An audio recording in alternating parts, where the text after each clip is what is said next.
programa ay rated PG. Patnubay at gabay ng magulang ay kailangan sa mga batang manonood. Ang susunod na programa ay rated PG. Patnubay at gabay ng magulang ay kailangan sa mga batang manonood.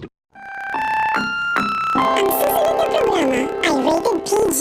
Patnubay at gabay ng magulang ay kailangan sa mga batang manonood.